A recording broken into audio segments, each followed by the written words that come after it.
Hello दोस्तों ये CDP pedagogy का 15 नंबर क्लास है दोस्तों। ये CDP का पेडागोजी का क्लास है दोस्तों 15 नंबर का। तो जितने भी दोस्त सीटेट का तैयारी करते हैं जाइए मार्केट और बुक लेकर ये टेस्ट ज़रूर लगाइए, बुक में हम कितना मार्क ले आ पाते हैं। तो 1 नंबर का प्रश्न पढ़ते हैं। राष्ट्रीय शिक्षा नीति 2020 सुझाती है कि शिक्षा, 4 ऑप्शन है दोस्तों, देखते हैं इसमें कौन सा आंसर राइट होगा। पाठ्य पुस्तक की विषय वस्तु तक सीमित होनी चाहिए। बच्चे का जो शिक्षा है वो बोल रहे हैं पाठ्य पुस्तक की विषय तक ही सीमित रहना। नहीं दोस्तों, बच्चे को सीमित नहीं करना है, बच्चे को सृजन करके पढ़ाना है, बच्चे को एक्टिविटी के माध्यम से पढ़ाना है, बच्चे को रचनात्मक के माध्यम से पढ़ना है, बच्चे को कार्य देके बच्चे को समझाना है दोस्तों। इसलिए ऑप्शन बच्चे को सीमित नहीं करना, इसलिए ऑप्शन गलत है। तथ्यों के कंठस्थीकरण पर आधारित, बच्चे को कभी भी कंठस्थ नहीं करने देंगे, बच्चे को कभी भी रटने नहीं करने देंगे, बच्चे को कभी स्मरण करने नहीं देंगे, इसलिए दोस्तों ये ऑप्शन गलत है। विद्यार्थियों के बीच प्रतिस्पर्धा बढ़ाने की तरफ उन्मुख होनी चाहिए। दोस्तों कभी भी बच्चे को कंपटीशन नहीं करवाएंगे, कभी भी एक बच्चे का कंपटीशन दूसरे बच्चे के साथ नहीं करवाएंगे, क्योंकि एक बच्चे का पर्यावरण और दूसरे बच्चे के पर्यावरण में बहुत अंतर होता है, इसलिए बच्चे के साथ बच्चे का कंपटीशन कभी भी नहीं करवाएंगे। इसका राइट आंसर 4 नंबर सही हो जाएंगे। समालोचनात्मक चिंतन के विकास पर केंद्रित होना चाहिए, ये सही बात है दोस्तों। जहाँ भी समालोचनात्मक चिंतन विकास दिख जाएगा दोस्तों वही राइट आंसर होता है, ये पॉजिटिव वर्ड है दोस्तों। नेक्स्ट प्रश्न पढ़ते हैं। स्वलीनता का अर्थ होता है जब बच्चे खुद में लीन रहते हैं, जब बच्चे खुद से बात करते हैं, से जूझते विद्यार्थियों में पहचान की विशिष्ट गुण होने की संभावना रखती है। दोस्तों पढ़िएगा, सभी के साथ अंतःक्रिया करने की इच्छा, ऐसे बच्चे खुद में लीन रहते हैं तो इच्छा नहीं रखते हैं। बुद्धि लब्धि बहुत कम स्तर, तो ये भी हो सकता है, लेकिन दोस्तों यहाँ पे ये नहीं होगा। उच्च स्तरीय सामाजिक कौशल, उसके पास उच्च स्तर का सामाजिक कौशल नहीं होता है, क्योंकि दोस्तों जब ये बच्चा एक दूसरे से बात ही नहीं करते हैं तो बच्चे का विकास नहीं हो पाते हैं। तो इसका राइट आंसर 1 नंबर सही हो जाएंगे। संप्रेषण में कठिनाई, ऐसे बच्चे क्या होता है दोस्तों, बातचीत कम करते हैं, इसको क्या होते हैं, जो बच्चे स्वलिन से ग्रसित है वो संप्रेषण में इसको कठिनाई होते हैं। नेक्स्ट प्रश्न पढ़ते हैं। 3 नंबर का दोस्तों प्रश्न है, सभी विद्यार्थियों को उनकी योग्यताओं के विभिन्नताओं के बावजूद उनके संभव या गुणों की प्राप्ति के लिए अवसर प्रदान करना किस प्रकार की कक्षा का उद्देश्य होता है। विभिन्नताओं के बावजूद उनके संभव या गुणों की प्राप्ति के लिए अवसर प्रदान करना किस प्रकार की कक्षा का मुख्य उद्देश्य होता है। दोस्तों जब बच्चे को जब समावेशी करके पढ़ाएंगे, बच्चे को समावेश करके, तो वही राइट आंसर होता है। सभी बच्चे को एक साथ पढ़ाएंगे, सभी बच्चे को, चाहे दुनिया को कोई बच्चा की, इसलिए दोस्तों इसका राइट आंसर 2 नंबर सही हो जाएंगे। समावेशी ही दोस्तों इसका राइट आंसर हो जाएंगे, सभी बच्चा को एक साथ पढ़ाएंगे ताकि बच्चे में हीन भावना नहीं आएंगे, सभी बच्चे मिलजुल के पढ़ते हैं सभी, इसलिए ताकि संस्कृति का आदान प्रदान हो सके। इसका राइट आंसर 2 नंबर सही हो जाएंगे। नेक्स्ट प्रश्न पढ़ते हैं। 4 नंबर प्रश्न है, वंचित पृष्ठभूमि। वंचित पृष्ठभूमि उसको कहते हैं जो बच्चे स्कूल कभी कभार आते हैं या स्कूल बहुत दूर होते हैं उनके घर से। वंचित पृष्ठभूमि के बच्चे को संबोधित करने के लिए एक अध्यापक को, एक शिक्षक को क्या करना चाहिए। उन्हें ढेर सारा लिखित काम दे, नहीं दोस्तों, पढ़ते हैं इस चारों ऑप्शन जो बेस्ट होगा वही राइट आंसर होगा। उन्हें कक्षा से अलग बैठाइए, नहीं, उसको कक्षा से अलग नहीं बैठाएंगे। उन्हें अनदेखा करें, उनको बच्चे को कभी भी अनदेखा नहीं करेंगे, बच्चे को सम्मान देना है, क्योंकि वह उन छात्रों के साथ अंतःक्रिया नहीं कर सकते। बच्चे को एक साथ बैठाएंगे सभी बच्चे को, और बच्चे को सम्मान देंगे, बच्चे को आदर करेंगे, तो इसका राइट आंसर 2 नंबर सही हो जाएंगे। उनके संदर्भ के बारे में और जानने का प्रयास करें और उन्हें कक्षा चर्चा में शामिल करें। ऐसे बच्चा क्या करें, कक्षा की में चर्चा और उसमें शामिल करना है। तो इसका राइट आंसर 2 नंबर के साथ लॉक हो जाएंगे। नेक्स्ट प्रश्न है दोस्तों 5 नंबर का, निम्नलिखित में से कौन सी अधिगम अशक्ता किसी व्यक्ति का संतुलन नहीं बना पाते। कोई व्यक्ति है वो बैलेंस नहीं बना पाते हैं शरीर और निपुणता और हाथ पैर समांजय और हाथ पैर का क्या करते हैं, बैलेंस नहीं बना पाते हैं कि क्षमता को प्रभावित करते। बस ये जो व्यक्ति जो है ना अपने हाथ और पैर का संतुलन नहीं बना पाते हैं, तो ऐसे व्यक्ति में क्या होता है, यानी कि प्रेस नहीं कर पाते हैं ना, ये है डिस्प्रेक्सिया, इसको याद रखिएगा। डिस्प्रेक्सिया ऐसे व्यक्ति है ना प्रेस नहीं कर पाते। अगर कपड़ा दीजिएगा प्रेस करने तो ऐसे व्यक्ति कपड़ा नहीं प्रेस कर पाएंगे, इसीलिए इसको है डिस्प्रेक्सिया। इनको समझने का कोशिश कीजिएगा। डिस्फेजिया जिसके पास रहते हैं, ये मनोविकार है। ऐसे बच्चे भाषा नहीं बोल पाते हैं, भाषा में इसको दिक्कत होता है। और गुणज विकल है डिसकैलकुलिया। कैलकुलेटर पर हम लोग क्या करते हैं, जोड़ घटो गुना भागा करते हैं, तो ऐसे बच्चे गणित से संबंधित विकार होंगे, इनको याद रखिएगा।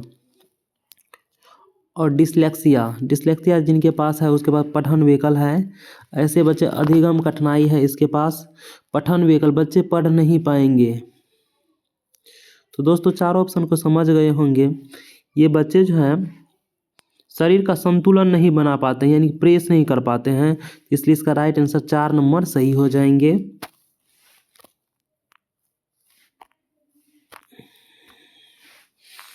इसका 4 नंबर दोस्तों राइट आंसर हो जाएंगे। 6 नंबर प्रश्न है, निम्नलिखित में से कौन सी सृजनात्मक का अर्थ होता है दोस्तों जब बच्चे ज्ञान का सृजन करते हैं, विद्यार्थी की पहचान विशेषता नहीं है इसमें। दोस्तों पढ़ते हैं इस 4 ऑप्शन में।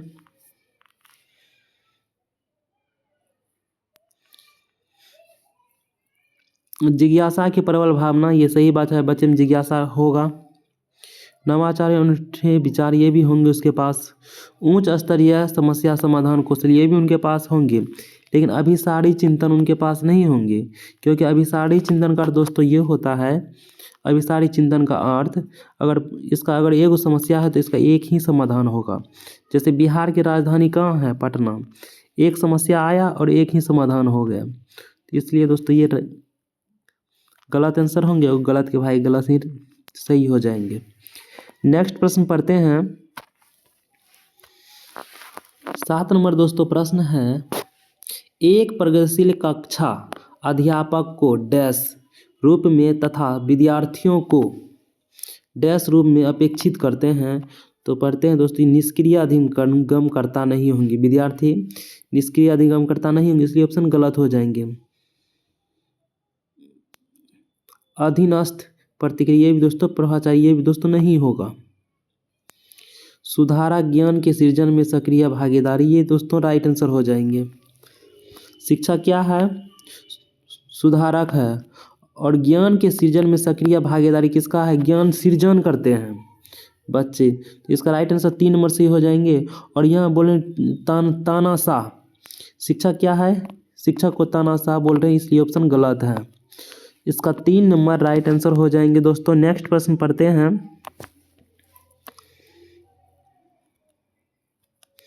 8 नंबर प्रश्न है, एक शिक्षक को विद्यार्थियों में प्रचलित जेंडर रूढ़िवादों से किस प्रकार निपटना चाहिए। जेंडर रूढ़िवादिता का अर्थ होता है, जेंडर रूढ़िवादों का अर्थ कि अगर कोई व्यक्ति है ना, जैसे पुरुष क्या है, ताकतवर होते हैं पुरुष, और महिला जो होती कोमल होते हैं। आप लोग जानते होंगे लड़की क्या होते हैं, कोमल होते हैं, एक जरूरी नहीं है लड़का भी कोमल होते हैं, लेकिन समाज क्या कहते हैं कि लड़की कोमल होती है। ऐसा नहीं हो दोस्तों, लड़की भी स्ट्रांग होती है। जैसे आप लोग पढ़िएगा कर्णम मुल्लेश्वरी के बारे में, वो उसके पास बहुत पावर थी। तो दोस्तों लड़के भी कोमल होते, जो समाज बता देते हैं कि ये सही है, उसे कहते हैं जेंडर रूढ़िवादिता। तो दोस्तों पढ़ते हैं ऑप्शन, विद्यार्थियों में जेंडर विशिष्ट भूमिकाओं को बढ़ावा देना, वही कि हाँ जो लड़की है ना वो अगला बेंच पे बैठेगी। जेंडर रूढ़िवादिता के बारे में दोस्तों हम लोग जानेंगे। तो ऐसा नहीं होता है दोस्तों। कक्षा में जेंडर आधारित मुद्दों पर बात नहीं करनी चाहिए। बात करेंगे तब ना उसके बाद पता चलेगा। विद्यार्थियों के एक समान जेंडर आधारित समूह बनाने को कहेंगे नहीं दोस्तों। इसका राइट आंसर 2 नंबर सही हो जाएंगे। वास्तविक जीवन से संबंधित ऐसे उदाहरण प्रस्तुत करने चाहिए जो रूढ़िवादों को चुनौती दे, यानी कि उसका विरोध करे। चुनौती देने का अर्थ क्या होता है? विरोध करना, उसको चैलेंज देना।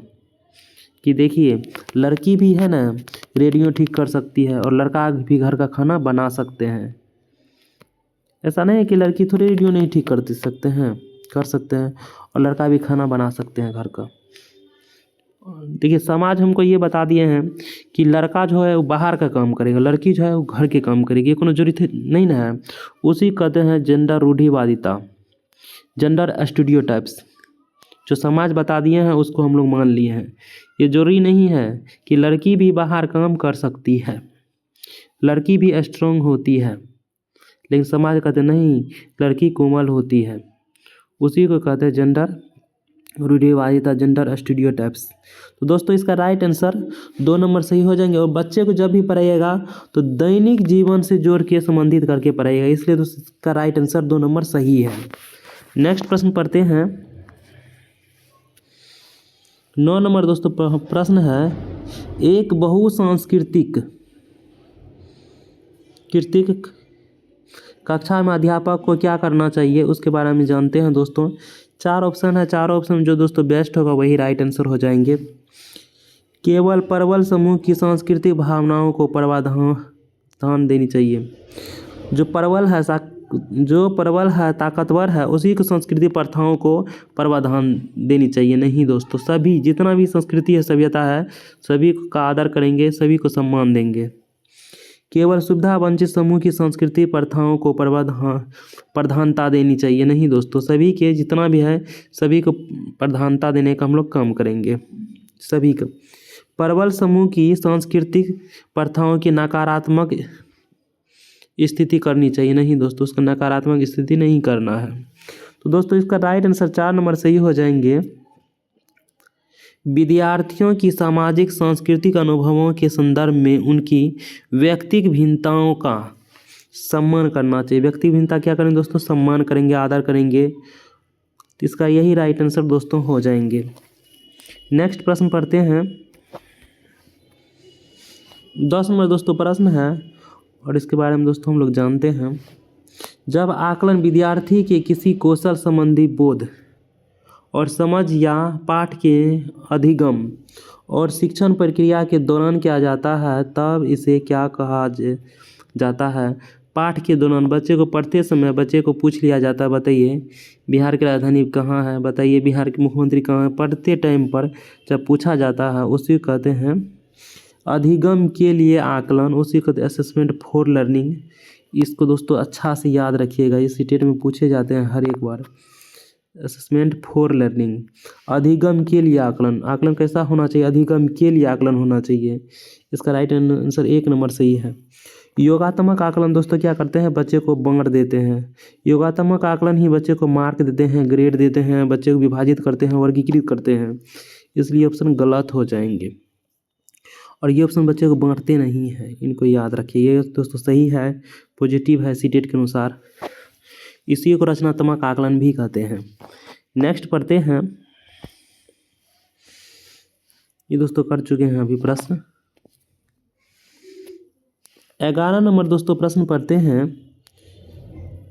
सभी विद्यार्थियों में अपनेपन, संबद्धता की भावना विकसित करने के लिए एक अध्यापिका को क्या करना चाहिए?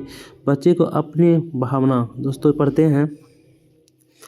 ऐसे उदाहरण देना चाहिए जो रूढ़िवादों को सक्रिय करे। नहीं दोस्तों, केवल प्रभुत्व संस्कृति के त्यौहार ही मनाए। प्रभुत्व में होता है जो संस्कृति पावरफुल है उसी केवल त्यौहार मनाएंगे। नहीं दोस्तों, विविधता और व्यक्तिगत भिन्नताओं के प्रति सम्मान पैदा कर, यही दोस्तों राइट आंसर हो जाएंगे। गौण समझे जाने वाले समूह से आने वाले विद्यार्थी के अनुभवों को अनदेखा नहीं करना है दोस्तों। जो समूह कम है उसका अनदेखा नहीं कर दोस्तों, उसको सम्मान देना है, आदर करना है, स्वीकार करना है। इसका 4 नंबर दोस्तों राइट आंसर हो जाएंगे। नेक्स्ट प्रश्न पढ़ते हैं। 12 नंबर दोस्तों प्रश्न है, 4 ऑप्शन है दोस्तों, चारों में जो बेस्ट होगा वही राइट आंसर होते हैं सीटेट में। अधिगम स्तरों में व्यक्तिगत भिन्नताएं किस तरह से होती है, तो पढ़ते हैं 4 ऑप्शन, तो सही होगा वही बेस्ट होगा। व्यक्तिगत भिन्नता यानी प्रत्येक व्यक्ति जो अलग अलग क्यों होते हैं उनके बारे में जानेंगे। केवल अधिगमकर्ताओं से संबंधित व्यक्तिगत भिन्नताओं को ही वजह से नहीं दोस्तों, केवल वातावरण से संबंधित सांस्कृतिक कारकों की वजह से, न ही व्यक्तिगत और न ही पर्यावरणीय कारकों की वजह से। दोस्तों इसका राइट आंसर 3 नंबर सही हो जाएंगे। व्यक्तिगत और पर्यावरणीय कारकों की जटिल अंतःक्रिया की वजह से इसका राइट आंसर 3 नंबर सही हो जाएंगे। और हम इसका अनुमान नहीं लगा पाते हैं कि पर्यावरण का कितना गुण है और व्यक्तिगत का कितना गुण होता है। पर्यावरण का कितना गुण है अंतःक्रिया में और व्यक्तिगत का कितना गुण है अंतःक्रिया में, इसका अनुमान नहीं लगा पाते हैं, लेकिन दोनों का इसमें गुण सम्मिलित होते हैं। नेक्स्ट प्रश्न पढ़ते हैं। 13 नंबर दोस्तों प्रश्न है, एक अध्यापिका अपने विद्यार्थी की अध्ययन प्रक्रिया को बिना एक दूसरे की तुलना किए निरंतर रूप से समझना चाहती है। अध्यापिका जो है तुलना नहीं कर रही है, बहुत अच्छा बात कर, बहुत सही चीज़ कर रही है और उसे एक डैश का इस्तेमाल करना चाहती है, उसी कहते हैं रचनात्मक आकलन। बच्चे का तुलना एक दूसरे से नहीं किया जाता है, बच्चे को देखा जाता है कि बच्चे पहले से कितना बच्चा सीखे हैं। बच्चा का खुद से तुलना किया जाता है कि बच्चे यहाँ तो आगे बढ़े हैं कि नहीं। तो नेक्स्ट प्रश्न पढ़ते हैं। इसका 1 नंबर राइट आंसर हो जाएंगे। योगात्मक आकलन के बारे में दोस्तों बता दिए हैं। ये बच्चे को अंक देता है, मार्क देता है, ग्रेड देता है, वर्गीकृत करते हैं। नेक्स्ट प्रश्न है 14 नंबर प्रश्न, एक प्रगतिशील शिक्षा निम्नलिखित में से किसका समर्थन करती है। अध्यापक केंद्रित कभी नहीं होगा। मानकीकृत दोस्तों जहाँ आएंगे उस को काट दीजिएगा।